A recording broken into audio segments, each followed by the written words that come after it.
ደጃል ከመውጣቱ በፊት ደጃል ምልክቶች ይኖሩታል።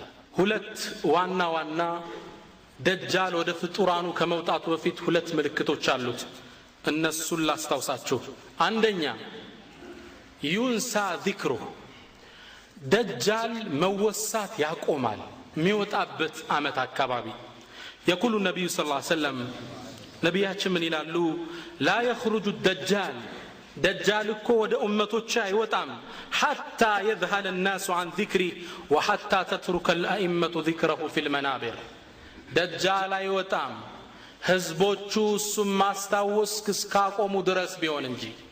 የመስጂድ ኹጥባ አድራጊዎች አኢማዎች ሚንበራቸው ላይ ቆመው ኹጥባ ሲያደርጉ የደጃልን ስም እስከረሱት ድረስ እንጂ።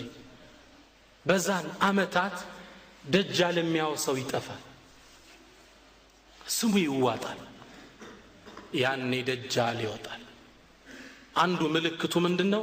ህዝብ ስለ ደጃል ማውራት ያቆማል። ኢንሻአላህ አውርተናል እኛ በዚህ አመት አይወጣም አይደል? አንዱና ዋናው ምልክት ደጃል መወሳት ይቆማል።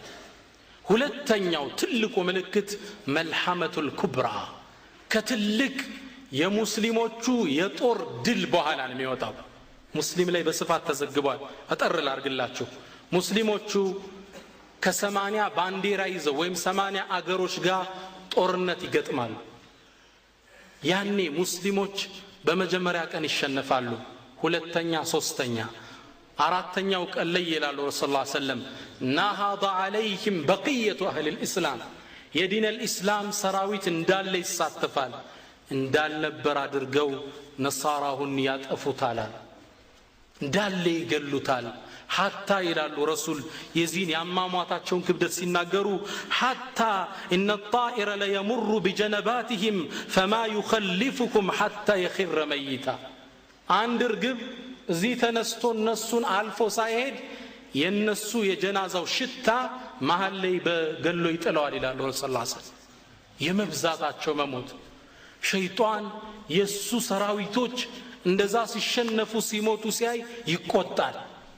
ሙስሊሞቹ ወደ ተቀረው የአውሮፓ ሀገር እንዳይዘምቱ አንድ ጥሪ ይጣራል አሉ ረሱል ሰለላሁ ዐለይሂ ወሰለም። ሙስሊሞቹን ሊያስደነግጥ በጣም አላህ የሚፈሩ ሙስሊሞች የነበሩበት ዘመን መሃል ላይ ምን ይላል? ኸረደ ደጃል ፊ አህሊኩም ይላቸዋል። ደጃል ቤተሰባችሁ ወጣባችሁ ይላቸዋል። ሙስሊሙ የያዙትን ገኒማ ይላሉ ይጥሉታል።